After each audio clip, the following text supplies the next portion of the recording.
Asante, nimekuwa na Mheshimiwa Dr. Mohamed kwa swali la nyongeza. Nashukuru Mheshimiwa Mwenyekiti, kwa kuwa hivi karibuni kumejitokea kadhia ya mamlaka ya Mji Mkongwe kuwafukuza baadhi ya wafanyabiashara waliopo katika eneo la Darajani, ikiwemo wale wanaouza kofia, ikiwa ni moja ya utamaduni wa Mzanzibari. Je, wizara yako haioni kuna haja ya kuwekea eneo maalum hasa la kiutamaduni watu wale?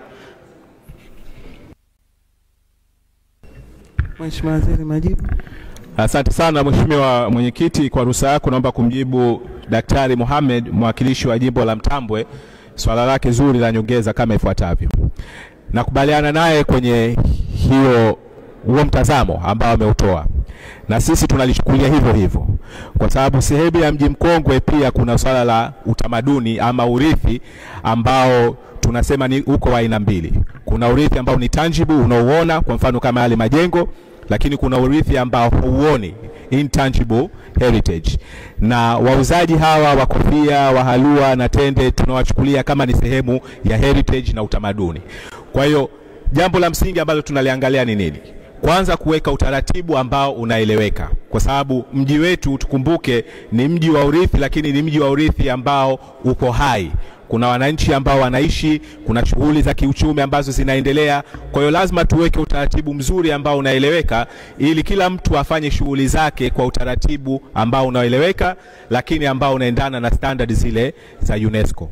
Wafanya biashara ambao umewataja, utaratibu wao upo, unaeleweka, ni swala tu la utekelezaji na enforcement, na naamini kwamba wakifuata zile taratibu ambazo tumeziwekea, basi biashara zitaweza kuendelea vizuri bila ya kudisrupt ule utaratibu ambao tumekusudia kuweka.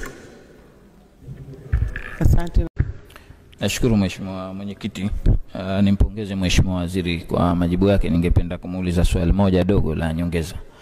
Kwa kuwa moja ya motisha kubwa ya kuwafanya wazawa waweze kuwekeza katika maeneo haya ya utalii ni kuhusiana na sera ya kodi, na kwa kuwa wamekuwa wakilalamika sana kuhusiana na wageni wanaotoka nje, wawekezaji kupewa tax holiday, lakini wazawa wakakosa jambo hili, incentive hii.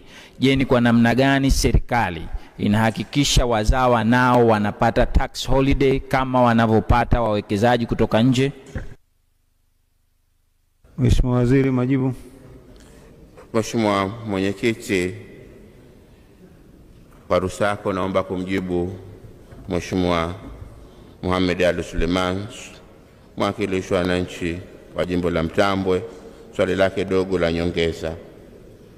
Mheshimiwa, hilo ambalo unalolisema ni nadharia na sio ukweli, kwa sababu misingi ya kisheria haituelekezi huko, misingi ya kiutawala haituelekezi huko, na uhalisia wa kimazingira hautuelekezi huko. Kwa maana misingi ya kisheria kwenye chombo hichi, sheria zinazoongoza uwekezaji na utalii, kwa asilimia kubwa zimewalenga kuwasaidia wazawa, hasa kwenye hilo jambo ambalo ulilisema kwenye tax holiday. Kwenye kiwango cha uwekezaji tu, basi kiwango cha uwekezaji cha mzawa ni kidogo zaidi, na anatapata certificate kubwa ya kutambulika mradi wake kama ni mradi wa kimkakati ukilinganisha kiwango cha mgeni. Lakini la pili, mazingira ya kufanya biashara mpaka ukafika huo ukokotoaji wa hicho ambacho kinachoitwa kodi, basi kwa mzawa ni rahisi kuliko kwa mgeni.